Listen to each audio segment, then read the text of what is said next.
এবারের বিশ্বকাপে স্পেন যে দেয়াল তুলেছে সেটা শুধু ইট সিমেন্টের নয়, এটি সময়ের দেয়াল। 10 ঘন্টা 9 মিনিট ধরে কেউ তাদের জালে বল পাঠাতে পারেনি। আর সেই লাল দুর্গ ভাঙতে এবার আসছে বেলজিয়াম, এমন এক দল যাদের নামের পাশে বহু বছর ধরে লেখা আছে প্রতিভা, প্রত্যাশা আর অপূর্ণতার দীর্ঘশ্বাস। লস অ্যাঞ্জেলসের রাত একটাই, তাই এই কোয়ার্টার ফাইনাল শুধু স্পেন বেলজিয়াম নয়, এটা বিশ্বকাপের সবচেয়ে ঠান্ডা রক্ষণ বনাম হঠাৎ জ্বলে ওঠা লাল আগুনের লড়াই।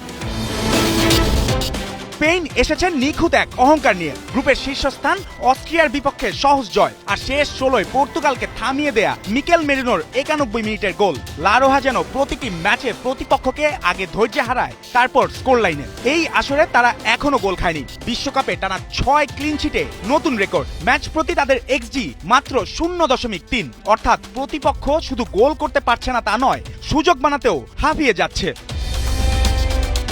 কিন্তু বেলজিয়াম এবার পুরনো বেলজিয়াম নয়। কাতার বিশ্বকাপের ব্যর্থতার পর যাদের গল্প শেষ বলে ধরা হয়েছিল তারাই এখন 18 ম্যাচ অপরাজিত। সেনেগালের বিপক্ষে শেষ মুহূর্তের নাটকীয় জয়, এরপর যুক্তরাষ্ট্রকে 4-1 গোলে উড়িয়ে দেয়া রুডি গার্সিয়ার দল যেন সময় মতো স্পার্ক করে। চার্লস ডি ক্যাটেলারে ফলস 9 হয়ে আক্রমণে দিয়েছে নতুন মাত্রা, আর লুকাকু বেঞ্চ থেকে নেমেই টানা 3 ম্যাচে গোল করে মনে করিয়ে দিয়েছেন তার গল্প এখনো শেষ হয়নি।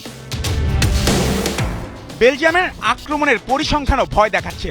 ম্যাচ প্রতি 21.4 শট কনভার্সন 12.1%। 1966 সালের পর বিশ্বকাপে তাদের দ্বিতীয় সেরা রূপ। কিন্তু প্রশ্ন হচ্ছে, এই গতি কি স্পেনের লাল দেয়ালের সামনে একইভাবে চলবে? কারণ স্পেন শুধু রক্ষণে নয়, মাঝমাঠেও নির্মম। রদ্রির 80টি লাইন ব্রেকিং পাসে লা রোহাদের ইঞ্জিন আছে দুর্দান্ত ছন্দে, আর ডান প্রান্তে লামিনি ইয়ামাল যেন সুকান্ত ভট্টাচার্যের সেই 18 বছর বয়স কবিতা। এবারের আসরে তার 17 সফল ড্রিবল। ইয়াং স্টারদের মধ্যে এর চেয়ে বেশি আছে শুধু এমবাপ্পে ও মুসিয়ালার।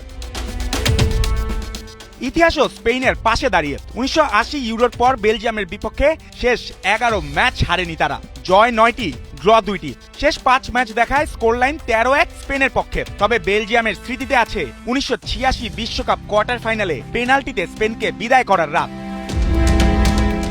অপটা স্পেনকে দিয়েছে 59.3% সম্ভাবনা, কিন্তু বেলজিয়ামের হাতে আছে আক্রমণের আগুন আর অপূর্ণ প্রজন্মের শেষ জেদ। এখন দেখার পালা স্পেনের লাল দেয়ালে আরেকটি রাত কি অক্ষত থাকে, নাকি লা রোহাদের রুখে রেড ডেভিলরা সেমিফাইনালে দাঁড়ায় আনস্টপেবল ফ্রান্সের সামনে।